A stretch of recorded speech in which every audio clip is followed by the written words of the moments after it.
పోలీసులు అనుసరించే 30 యాక్ట్ అంటే ఏమిటో పోలీసులు ముందు తెలుసుకోవాలని రాష్ట్ర మాజీ మంత్రి సాకే శైలజానాథ్ తీవ్ర స్థాయిలో మండిపడ్డారు.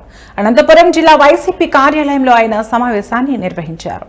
ఈ సందర్భంగా ఆయన మాట్లాడుతూ రాష్ట్రంలో నియంతృత్వ ధోరణితో పాలన కొనసాగుతోందని తీవ్ర ఆవేదనను వ్యక్తం చేశారు. తాను సింగనమలలో వెళ్లేందుకు అనుమతి తీసుకున్నానని, అక్కడ గ్రామంలో ఉన్న రామాలయంలో సమావేశం ఏర్పాటు చేసేందుకు ప్రత్యేకంగా చర్యలు తీసుకోవడం జరిగిందన్నారు.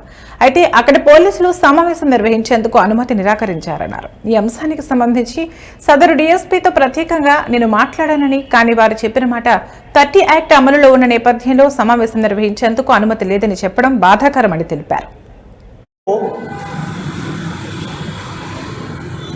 చంద్రబాబు నాయుడు గారిని అబద్ధాలు చెప్తారు, మోసపు మాటలు చెప్తారు అనే అంశాన్ని ప్రజలతో వివరించడం కోసం సింగనమలకి వెళ్ళాలి అనుకున్నాను. సింగనమలకి వెళ్తే అక్కడ రామాలయం ఉంటుంది.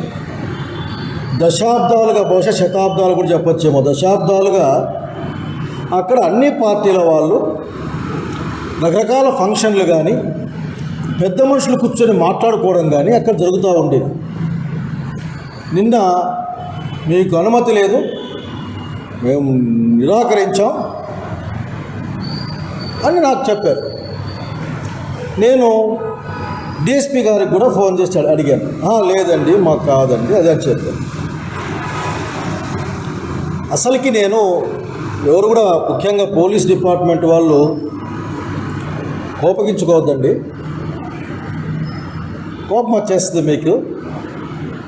కానీ కొన్ని విషయాల్ని డీజీపీ గారైనా చెప్పాలి, లేక ప్రజలు, పౌర సమాజమైనా చెప్పాలి.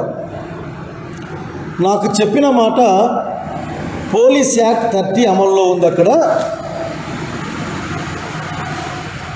కాబట్టి మీ మీటింగ్ని మేము పర్మిషన్ ఇస్తామో ఇవ్వలేమో అని చెప్పారు.